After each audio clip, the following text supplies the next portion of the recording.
Entonces yo les estaba contando que en esta etapa del apogeo persa, que dura hasta el siglo cuarto, hasta finales del siglo cuarto, ya cuando estamos, perdón, desde principios del siglo cuarto, entonces estamos, este imperio tan omnímodo, el imperio persa, llegó hasta las costas de Turquía. Nunca atravesó el Bósforo. ¿Qué es el Bósforo? A ver, todas las chicas que vieron todas las novelas turcas. ¿Qué es el Bósforo? A ver, ¿qué es el Bósforo? A ver quién contesta. A ver si contestan. Espera un ratito acá que estén en el delay. ¿Qué es el Bósforo? Prohibido googlear, ¿eh? Novela turca. En las novelas turcas lo aprendieron. ¿Qué es el Bósforo, chicas? A ver, todas las que se vieron, ¿cómo se llamaba esta? Sos mi vida. Yo me enteré de estas novelas porque cuando la visitaba mi mamá, la he visitado, a veces las veía y entonces ahí veía todo ese mundo turco, griego. ¿Qué es el Bósforo? A ver, ¿dónde están las chicas que miraban novelas griegas? Novelas turcas, perdón.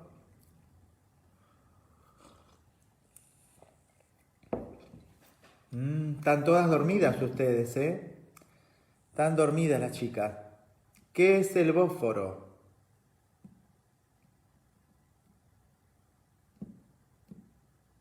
No, nadie contesta, están todas dormidas. El Bósforo es el estrecho o el istmo, no es un puente. Hay un puente en el Bósforo, pero no es un puente. Bueno, vale el dato, te acercaste. Muy bien, acá Rosana se acercó. Hay un puente. El Bósforo es el estrecho que separa Europa de Asia y es el istmo que separa el Mar Negro del mar Mediterráneo. Ese pequeño, ay, no, acá hay una piadosa que no ha visto novelas ni nada. No voy a dar el nombre mejor. Bueno, lo están viendo ustedes. Muy bien. Un estrecho, muy bien. Es el estrecho que une. Acá hay otra que no mira ninguna novela. Nadie mira novelas, nadie. Nadita, nadita, decía mi abuela. Cuando se mandaba alguna macana, abuela, ¿qué pasó? Nadita, nadita pasó, decía mi abuela. Cuando decía nadita era porque había algo complicado.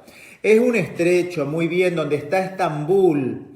Estambul es una ciudad que se encuentra sobre el estrecho del Bósforo, oriente y occidente. De alguna forma es la antigua Constantinopla, la antigua capital del Imperio Romano de Oriente.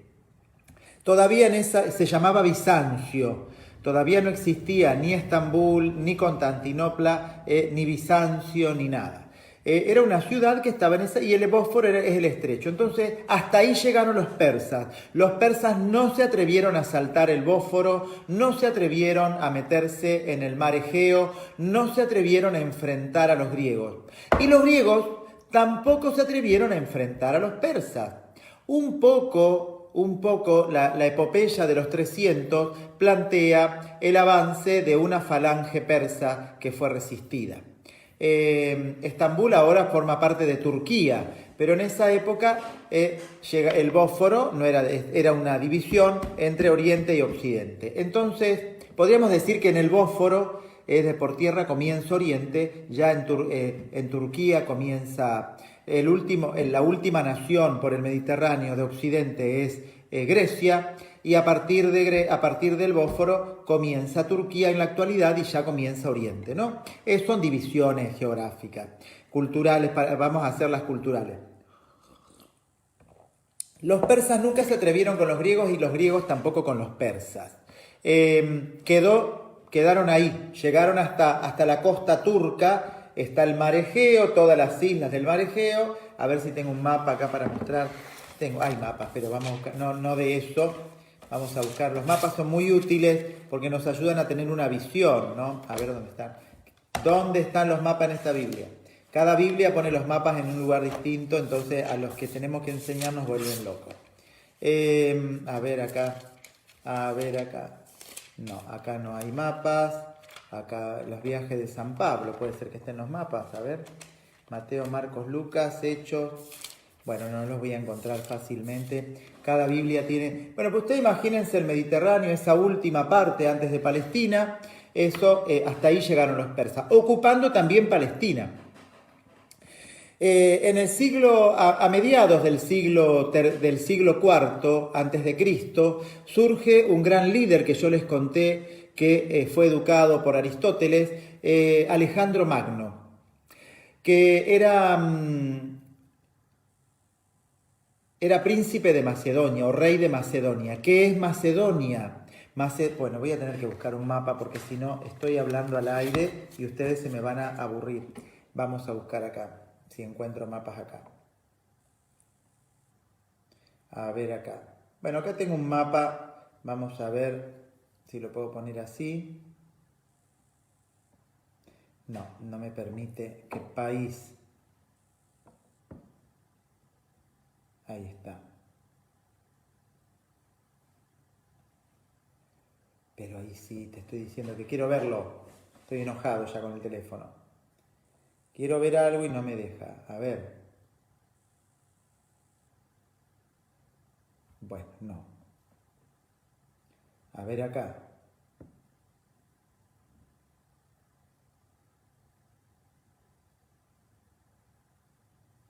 Ahora sí, a ver si lo podemos ver. Bueno, entonces ahí ven en color verde, ahí en color verde pueden ver, lo ven al revés ustedes, porque lo están viendo como lo veo yo. Ustedes en color verde pueden ver todo el imperio de Alejandro Magno, que se extendía desde el Mediterráneo hasta el río Indo. Tomó el imperio persa, que ya se extendía del Mediterráneo hasta el Indo, pero a su vez le sumó Grecia y le sumó Egipto. Alejandro Magno tuvo una carrera arrolladora, con 23 años, si no me equivoco la edad, porque algunas cosas me puedo equivocar.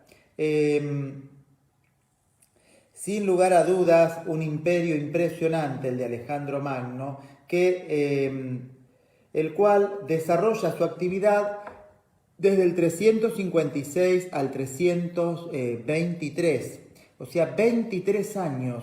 Con 23 años emprendió toda la campaña desde Macedonia. Macedonia es la península que está arriba de Grecia y luego ya hay una península que es como una mano, mejor dicho así, es como una mano que es la península del Peloponeso. Arriba está la península de Macedonia, que en la actualidad es un país, Macedonia, que está al norte de Grecia. Y desde Macedonia hegemoniza Esparta, Atenas, conquista Esparta y Atenas, cruza por el Bósforo y se lanza sobre Persia y llega a conquistar todo Persia. Y junto con Persia conquista todo el imperio persa.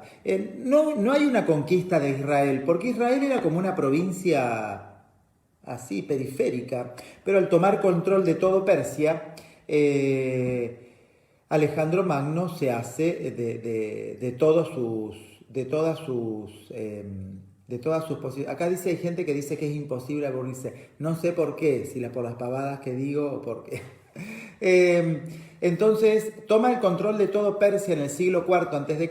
En ese periodo muy corto es una campaña arrolladora y el ejército de Alejandro Magno tenía una gran resistencia para seguir en batalla sin volver a Grecia. Entonces tengamos en cuenta que empieza no es una expansión del centro hacia afuera, sino que es una expansión de oeste a este. Macedonia está al oeste en Occidente, y de ahí comienza a extender sus dominios hacia Oriente y llega hasta la India. Y en un momento, ¿qué termina ocurriendo? Que enferma Alejandro Magno y súbitamente muere. ¿Cómo se sostenían estos imperios? Estos imperios se sostenían por la capacidad que tenía este ejército, el ejército de este rey, de conservar el poder en los distintos lugares. La gran grandeza del imperio de Alejandro Magno era su ejército, lo mismo era de Roma. La grandeza de Roma consistía en sus falanges en sus legiones romanas y en la manera de guerrear. Entonces nadie le podía ganar. Cuando llegaban, invadían un lugar, su ejército ocupaba el lugar y nadie le ganaba. Y Alejandro Magno hizo lo mismo. Entonces, de esto lo estoy contando desde afuera porque en la Biblia no hay nada. Continuaba el pueblo en esta etapa bajo el dominio persa, libres, cuasi libres, porque la administración era persa, pero ellos vivían su religión, vivían todo tranquilos, no había ningún inconveniente. Cuando muere Alejandro Magno, que conquistó, fue rey de Grecia, emperador de Persia, de Media y también faraón en Egipto. Alejandro Magno fue coronado faraón en Egipto porque dominó a los faraones y los venció. Entonces, con semejante prontuario y morir, ¿qué hizo Alejandro Magno? Alejandro Magno dividió cuando ya se sentía grave por morir, como no tenía hijos, nada. Hay un montón de leyendas que se tejen que yo acá no las voy a explicitar porque yo no... O sea, soy historiador, no soy contador de chismes. Podríamos hacer intrusos en el espectáculo de la historia y entonces hay toda una corriente que plantea que los ejércitos de Alejandro Magno resistían tanto en batallas porque practicaban la homosexualidad. No sería nada extraño porque en Grecia se practicaba abiertamente la homosexualidad, o sea, se formaba familia, se tenía hijos, pero se practicaba la homosexualidad como un deporte, para decirlo de alguna forma, como un entretenimiento. Entonces, eso no es tan sorpresivo, pero hay montones de hipótesis sobre este tema. Entonces, yo no voy a entrar en eso. Lo van a escuchar en la película Alejandro Magno, ese tema está sobre la homosexualidad de Alejandro Magno. Alejandro Magno tenía esposa, tenía familia, pero ya les digo, en Grecia era habitual que los varones formaban familia. La mujer tenía muy poca visibilidad en Grecia, nula visibilidad casi, estaba en el gineceo de la casa, que era el lugar de la mujer, de ahí viene la palabra ginecólogo, el que estudia la mujer. Entonces, el que estudia lo femenino, para decirlo de alguna forma. Entonces, estaba en el gineceo y no tenía vida pública la mujer. Y el único que tenía vida pública era el hombre. Entonces, los tipos, en vez de, cuando iban al gimnasio, a la academia, o cuando iban al spa, para decirlo de alguna forma, bueno, se divertían entre ellos. Platón mismo lo deja explicitado en uno de sus diálogos, que es el banquete. En el diálogo del banquete y también en el Fedón, son dos diálogos donde está explicitada la práctica de la homosexualidad de manera abierta, ¿no? No dice explícitamente nada, está claro por lo que uno lee la relación que vivían entre varones. Entonces, pero eso es secundario. Acá el punto es que al morir en batalla, deja su imperio, lo reparte en 4 y se lo deja a 4 generales. A Grecia se lo deja a un general, a la parte de Persia propiamente, más cercana al río Indo, se la deja a otro general. La parte que corresponde a Media, que es la parte donde estaría la meseta de Irán, un poco más al este, Siria, la parte de Media, de Babilonia y de Asiria, se la deja a Seleuco, que era donde pertenecía a Palestina, por eso cito el nombre. Seleuco era el rey de esa zona, y la zona de Egipto se la deja a Ptolomeo, otro general de él, y comienza la dinastía de los Ptolomeos. De ahí viene Ptolomeo, el astrónomo, el más a futuro, y de esa dinastía Ptolomeo va a venir la famosa Cleopatra. Cleopatra es egipcia, pero tiene también sangre griega. Y entonces en estas conquistas que hizo, que se fundaron ciudades, ahí aparecen en Egipto la famosa ciudad de Alejandría. La famosa ciudad de Alejandría. Y en este proceso de repartir su reino comenzó la dinastía de los Seleucidas, reinando sobre toda la zona de Media y de Palestina. Y en ese proceso de la dinastía griega comienza ya no el respeto de la libertad religiosa que tenía Israel, sino comienzan a imponer la religión griega, a imponer las costumbres griegas, la que les decía recién, la práctica de la homosexualidad entre los varones, algo que era aborrecible para los israelitas. Empezaron a crear en Jerusalén, y en las ciudades más importantes gimnasios que eran lugares donde se practicaban deportes, pero el deporte se practicaba desnudo. No se ponían ropa deportiva como hacemos ahora. El pudor lo trajo el cristianismo a la historia. Cuidado con este tema, ¿eh? La Grecia blanca y clásica era una Grecia muy promiscua, promiscua para la mirada nuestra. Tenía una práctica de sexualidad instintiva, sin intimidad, lo hacían en la calle. Entonces, por eso a veces hay visiones que son un poco románticas, igual que tampoco eran blancos, los templos estaban pintados de color. Lo que pasa es que con el tiempo los colores se fueron y quedó el mármol desnudo, pero estaban hasta pintados de colores fuertes los grandes templos de Grecia. Entonces empiezan a imponer, y al que no practicaba la religión griega los perseguían y los torturaban para obligarlos a practicar la religión griega y a comer cerdo, que era una práctica griega muy importante, y que los judíos tampoco por la ley comían cerdos, porque los cerdos aparte tenían muchísimas pestes, ¿no? Por eso Dios les prohíbe comer cerdo. Muchas pestes de las cuales morían, ¿no? Porque no había medicación. Una de ellas pervive hasta la actualidad, que es la triquinosis. La triquinosis hoy hay que pasarla, tenemos medicamentos para pasarla, pero hay que pasarla si te agarra, ¿no? Y ahí tenemos dos libros que ilustran esa época de la opresión seleucida, que son los libros del primero y segundo libro de Macabeos.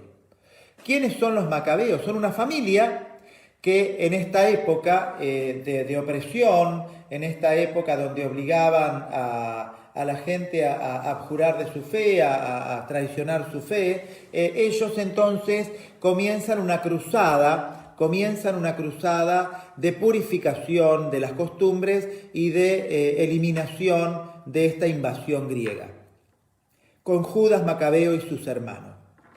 Y estos dos libros relatan todo el proceso de la persecución. Ahí está el famoso relato de los 7 hijos que mueren delante de su madre, y ahí aparece la primera enunciación de que Dios creó todo de la nada. ¿Por qué aparece ahí? Porque antes, en la cultura antigua, cuando se escribe el Génesis, no existía el concepto metafísico de nada. Con los griegos tuvieron el concepto metafísico del ser y de la nada. Entonces ahí aparece la madre, que al niño más chiquito, cuando era el último que le quedaba para morir, la madre le habla en arameo y le dice: hijo mío, no sé cómo llegaste a mi vientre, Dios te hizo de la nada, hizo toda la realidad de la nada, obedece a Dios antes que a los hombres y entregate tranquilo que Dios te va a recibir. O sea, ahí ya aparece abiertamente en el libro de los Macabeos la fe en la resurrección de la carne. La fe en la resurrección de la carne no es un patrimonio propio del cristianismo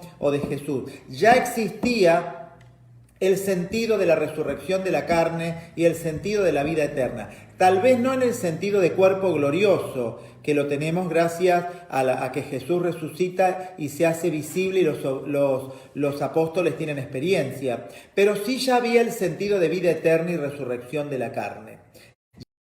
La fe en la resurrección. De hecho, Pablo lo plantea, no claramente, varias veces lo escuchamos: por mantenerme firme a mis tradiciones y a la fe en la resurrección de los muertos, de mis antepasados. O sea, ya era una fe que ya había sido desarrollado por Israel. Bueno, ellos desarrollan una cruzada de libertad, liberan. Los templos judíos son profanados. En el templo de Jerusalén se pone una estatua pagana sobre el altar, o realmente una abominación. Para ellos fue un dolor muy grande. Y surgió la cirugía estética. ¿Cómo la cirugía estética? Sí, querida gente, porque los judíos, como se hacían de bebés la circuncisión, cuando estaban desnudos se notaba la circuncisión. No vamos a dar mucho detalle porque puede haber chicos escuchando. Entonces se hacían una operación, se ponían un punto en ese lugar para volver a tener toda su humanidad y su órgano como antes de la circuncisión. como tenemos los varones ahora que no estamos circuncidados. Se volvían a rehacer eso que se operaba con la circuncisión. La circuncisión se hacía por un motivo religioso y tenía a su vez una consecuencia de higiene, ¿no? No se bañaban tanto como ahora, entonces, pero bueno, no viene el caso ahora de irme en esto. Entonces disimulaban la circuncisión, pero el disimular la circuncisión no era una cuestión estética, era renegar de la alianza, era renegar de ser discípulos de Dios, de ser discípulos de Abraham, hijos de Abraham. Renegar de la circuncisión era renegar de ser pueblo de Dios, ¿entienden? Es como si nosotros renegáramos de llevar la cruz. Estoy renegando de Jesús, no quiero que me vean públicamente como cristiano. Entonces, y esto fue, todo esto indignó tanto a los macabeos que empiezan una cruzada juntando fuerza y juntando ejército y logran otorgarle 200 años, 2 siglos de libertad a Israel. Una vez que pasan las generaciones de los macabeos, y en estos macabeos, sumado al movimiento sinagogal del exilio, ellos que quisieron devolverle la pureza de las costumbres judías, sí, sentían vergüenza, sí, claro, sentían vergüenza. Acá me pregunta, ¿sentían vergüenza? Lo que le dice hoy a Timoteo San Pablo, no tengas vergüenza de tu fe. Sentían vergüenza, claro. Y por eso se hacían esa operación. Entonces, dura estos 200 años, mantienen la libertad, logran librarse de los seleucidas que se fueron debilitando, no tenían la fuerza de Alejandro Magno, y entonces Israel goza de unos 2 siglos de autonomía y de libertad bajo la dinastía de los macabeos. A ver qué me preguntan acá, pongan la pregunta. Padre, disculpe mi ignorancia, me ponen, pero bueno, pongan la pregunta en junta, porque si no, tenemos un delay y no, yo sigo con la historia que estoy contando.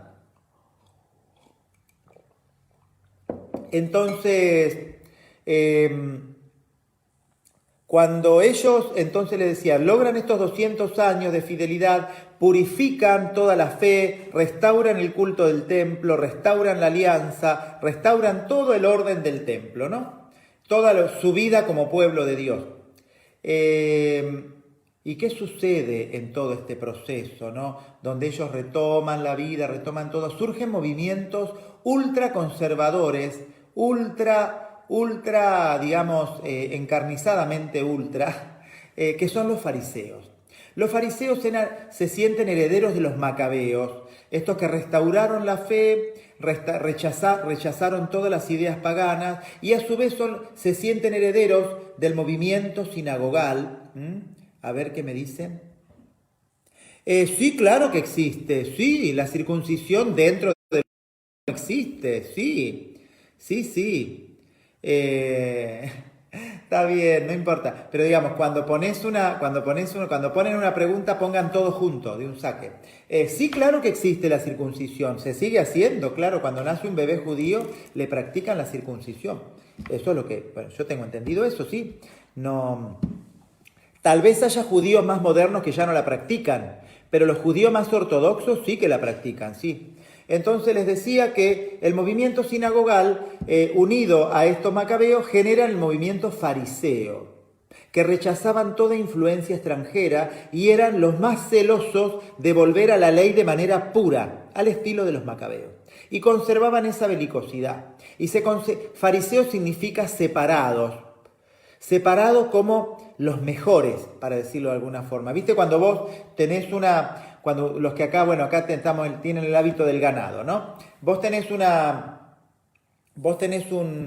hato de ganado, vacas, y entonces las mejores vacas las separás porque engordan más y las tenés aparte, son las mejores.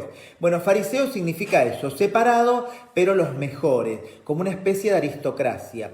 Pero no aristocracia en el sentido del poder, sino de la fidelidad a la ley. Ellos eran los más religiosos, los más judíos, los más cumplidores de la ley, los que más rezaban, los que más iban al templo. Ellos eran los mejores de los mejores. Soberbios. Por eso Jesús les da tan duro a los fariseos. Y ahí nace entonces el movimiento farisaico.